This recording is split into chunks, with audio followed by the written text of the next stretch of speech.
بسم اللہ الرحمن الرحیم۔ طوفان گزر جانے کے بعد جب کشتی جودی پہاڑ پر رکی تو اس میں سے 80 افراد اترے۔ اس بارے میں حضرت عبداللہ بن عباس رضی اللہ تعالیٰ عنہ سے روایت ہے کہ طوفان نوح گزرنے کے بعد 80 افراد کشتی سے اترے۔ وہی لوگ طوفان گزرنے کے بعد اس دنیا کے بچ جانے والے باشندے تھے، لیکن ان 80 افراد میں سے بھی اللہ پاک نے اولاد صرف 3 کو عطا فرمائی۔ وہ 3 کون تھے جن سے دنیا نے دوبارہ جنم لیا؟ حضرت امام ابن عسکر رحمۃ اللہ علیہ اپنے کتاب تاریخ دمشق لا بن عسکر میں لکھتے ہیں کہ حضرت آدم علیہ السلام کے دنیا میں تشریف لانے سے لے کر اب تک 9288 سال گزر چکے ہیں، اور حضرت نوح علیہ السلام اور حضرت موسیٰ علیہ السلام درمیانی وقفہ 1907 سال ہے۔ حضرت آدم اور حضرت نوح علیہ السلام کے درمیان 1142 سال کا فرق ہے، یعنی حضرت آدم کی وفات کے تقریباً 1420 سال بعد طوفان نوح کا عذاب دنیا پر واقع ہوا۔ جب یہ 80 لوگ کشتی سے اترے تو یہ شروع میں بابل کے ارد گرد آباد ہوئے، اور وہاں انہوں نے ایک بازار بھی قائم کیا جس کو سوق شمانین افراد کا بازار کہا جانے لگا۔ شروع میں یہ مختلف زبانیں بولتے تھے، پھر اللہ پاک نے ان پر کرم کیا اور ان کو ایک نئی زبان عربی سے متعارف کروا دیا۔ طوفان سے پہلے حضرت نوح علیہ السلام کی اولاد موجود تھی، جبکہ ان کے بیٹے سام کی عمر 98 برس تھی۔ یہ یاد رہے کہ طوفان نوح میں تمام انسانیت کو اللہ پاک نے ہلاک کر دیا، سوائے ان 80 لوگوں کے جو کہ حضرت نوح علیہ السلام پر ایمان لائے اور کشتی میں سوار ہوئے۔ آج یہ ساری دنیا نسل نوح علیہ السلام ہی مانی جاتی ہے۔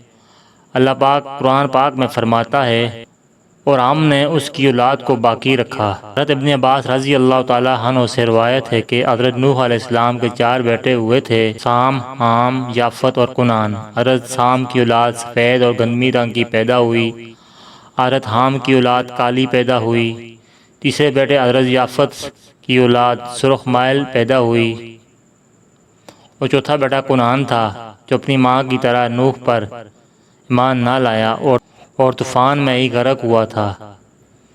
حضرت ابو قتادہ سے روایت ہے، تمام انسان حضرت نوح علیہ السلام کی ہی اولاد ہیں۔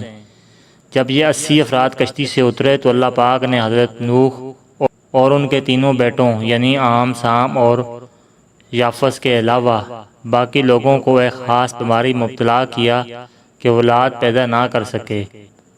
شروع میں یہ تمام افراد بابل میں رہنے لگے، لیکن جیسے جیسے سام، حام اور یافس کی اولاد بڑھنے لگی تو انہوں نے دوسرے علاقوں میں ہجرت شروع کر دی۔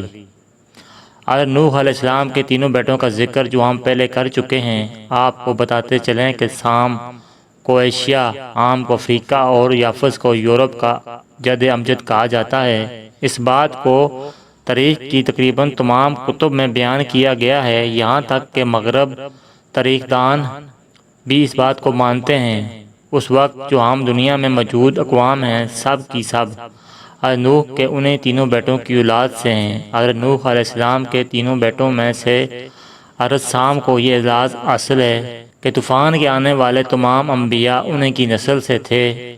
آئیے دوستو، سب سے پہلے حضرت نوح علیہ السلام کے بیٹے حضرت سام کی اولاد کا ذکر کرتے ہیں۔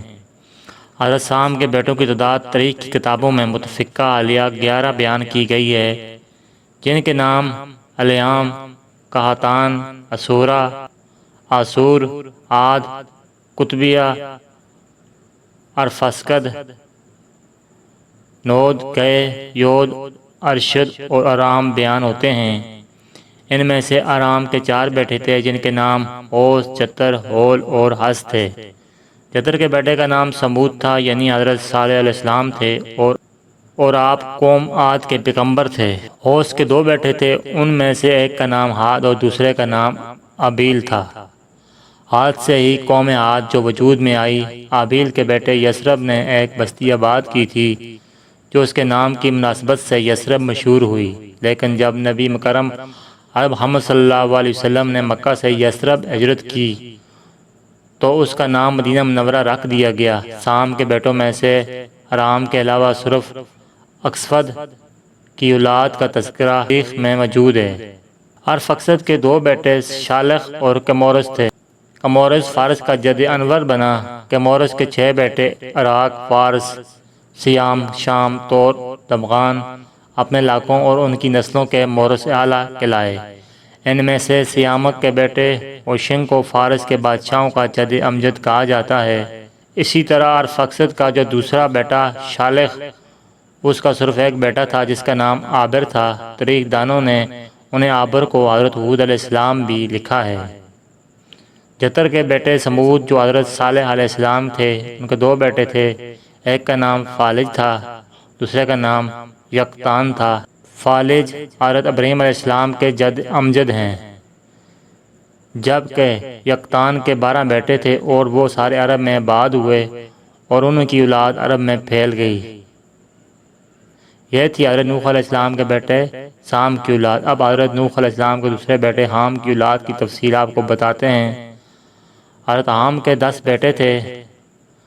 ان کے نام اکوش، حبش، نام، بویا، فوت، افرج، سندھ، کنان، آرمز، مصر اور ہند تھے۔ ان میں سندھ کی اولاد نے سندھ، کنان کی اولاد نے کنان یعنی شام، مصر کی اولاد نے مصر، حبش کی اولاد نے حبش اور ہند کی اولاد نے ہند کو آباد کیا۔ اسی طرح سے مصر کو مصریوں کا جد امجد کہا جاتا ہے۔ اس کے بیٹوں کے نام بودمی، اناسی، لیامی، نفوسی، فتروسی، کلسو جاور اور کفتوری بیان کیے گئے ہیں۔ حام کا ایک بیٹا ہند جس کو ہندوستان کا جد امجد کہا جاتا ہے، اس کے 4 بیٹے تھے جن کے نام پورب، دکن، ناروال اور بنگ تھے۔ بنگ بنگالیوں کا اور یورپ مشرقی ہندوستان کی دوسری قوموں کا جد امجد تھا، لیکن دکن اور اس کے 3 بیٹے دکن کی مختلف قوموں نے اور سے اعلیٰ کہلائے۔ اب بات کرتے ہیں حضرت نوح علیہ السلام کے تیسرے بیٹے یافس کی۔